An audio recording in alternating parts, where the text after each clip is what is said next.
Hello friends, welcome to my channel Pahadi school. आज हम continue करेंगे मैट्रिसेस में सब्ट्रैक्शन ऑफ मैट्रिसेस को। सब्ट्रैक्शन ऑफ मैट्रिसेस भी same to same addition of matrices की तरह ही है। इसमें भी हम ऑर्डर देखेंगे। ऑर्डर दोनों का सेम होना चाहिए। कोई भी दो मैट्रिक्स है जिसको आप सब्ट्रैक्ट कर रहे हैं, उसका ऑर्डर क्या होना चाहिए? सेम होना चाहिए। ठीक है, जैसे कि मान लीजिए हम एग्जाम्पल ले लेते हैं। जैसे हमारे पास है, वैसे आपको एडिशन अगर आता होगा तो सब्ट्रैक्शन भी आपको आराम से आ जाएगा। जैसे कि मैंने ये ले लिया,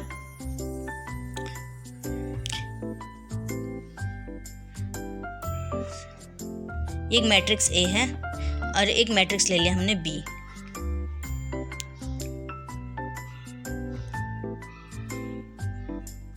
यहाँ पर हमने नेगेटिव वाले नंबर भी ले लिए हैं, इंटीजर्स वाले नंबर ले लिए हमने यहाँ पे। अब हम इनको क्या करेंगे? सब्ट्रैक्ट करेंगे। या तो क्वेश्चन में बोला होगा कि क्या बोलते हैं, ए माइनस बी करो। मतलब क्वेश्चन में या तो लिखा होगा ए माइनस बी करो, या फिर लिखा होगा the subtraction of matrix B from the matrix ए।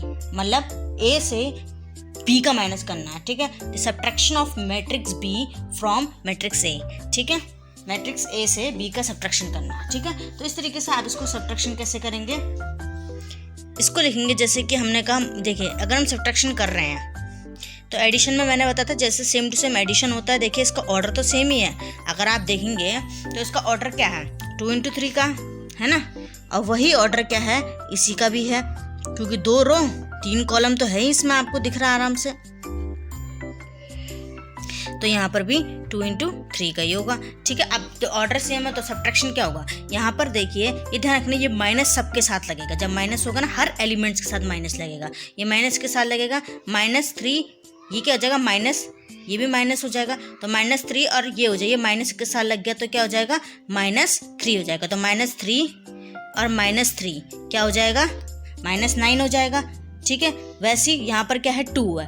2 यहाँ पर आ जाएगा 2 - 5, क्योंकि मैंने कहा ना माइनस सबके साथ लगेगा। ठीक है, ये वाला इसके साथ माइनस होता है, कॉरस्पॉन्डिंग ये वाला एलिमेंट इसके साथ, ये वाला इसके साथ, ये वाला इसके साथ बताया था मैंने एडिशन में। वैसे ही ये सेम टू सेम यहाँ पर क्या होता था? माइनस माइनस प्लस आता है। ठीक है, और यहाँ पर क्या होता है? यहाँ पर भी माइनस माइनस क्या हो जाएगा? प्लस हो जाएगा। ठीक है, और यहाँ पर क्या होगा? यहाँ पर भी हमारा क्या हो जाएगा? यहाँ पर भी ये माइनस है तो यहाँ पर -4 हो जाएगा। और ये 7 है तो यहाँ पर माइनस माइनस प्लस हो गया, तो यहाँ पर +2 हो गया। ठीक है, आपको समझ में आ गया होगा। यहाँ पर क्या होगा? माइनस माइनस -6 आ जाएगा, क्योंकि माइनस माइनस प्लस होता है, साइन बड़े वाले का लगेगा। -3 साइन बड़े वाले का लगेगा। ठीक है, 2 + 1 3, 2 -8 9। ये हमारा क्या आ जाएगा? एक मैंने बताया था, और जो आता आंसर उसका ऑर्डर भी सेम ही होता है। ठीक है, तो इस तरीके से आप देख सकते हैं, ये सब्ट्रैक्शन ऑफ मैट्रिसेस के बारे में है। आई होप आपको समझ में आ गया होगा। अब हम बात करेंगे मल्टीप्लिकेशन ऑफ मैट्रिसेस की। मल्टीप्लिकेशन ऑफ मैट्रिसेस क्या होता है?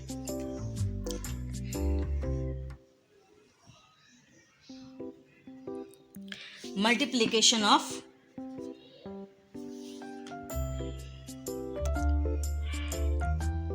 मैट्रिसेस। देखिए, अगर हमें 2 मैट्रिक्स है, मान लीजिए मुझे 2 मैट्रिक्स दे रखे हैं, ए और B. A and B are 2 matrices. ठीक है, इसका कुछ ना कुछ ऑर्डर होगा। साफ सी बात है, कोई मैट्रिक्स है, ए के एलिमेंट्स हमें पता है AIJ है। मान लीजिए हम मान लेते हैं इसका ऑर्डर M × N है। बी का एलिमेंट हमें मान लीजिए BIJ है, क्योंकि जरूरी नहीं है कि सेम एलिमेंट्स हो, तो ए इसका हो जाएगा P × Q।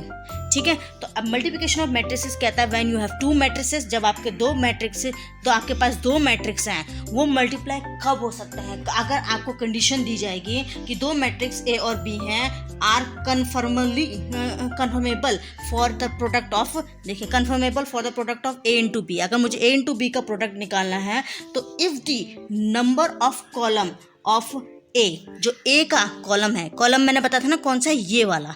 इसका कॉलम, इसको बोलते हैं कॉलम।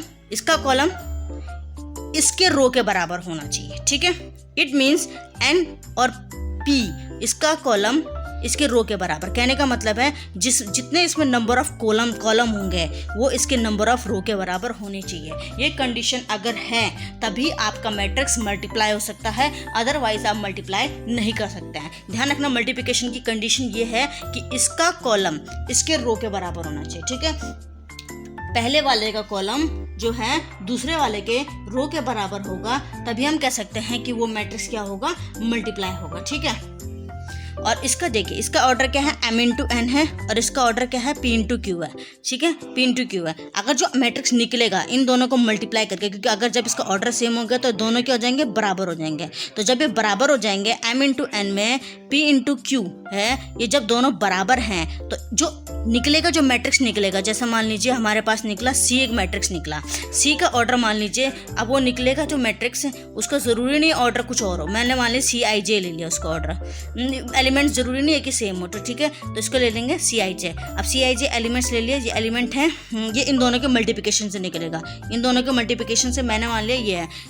वैसे आप लिख सकते हैं AIJ into BIJ, AIJ into BIJ भी लिख सकते हैं। ठीक है, और इसका जो ऑर्डर होगा वो हमारा ऑर्डर क्या होगा, ये दोनों सेम हो गए तो जो ये बच गए ये इसका ऑर्डर होगा। ध्यान रखना, इन दोनों के मल्टीप्लिकेशन से जो ये निकलेगा, जो मैट्रिक्स निकलेगा, इन दोनों के मल्टीप्लिकेशन से जो मैट्रिक्स निकलेगा उसका ऑर्डर क्या होगा, m इंटू क्यू होगा। ठीक है, अब मैं आपको और क्वेश्चन इसके बारे में कराऊंगी।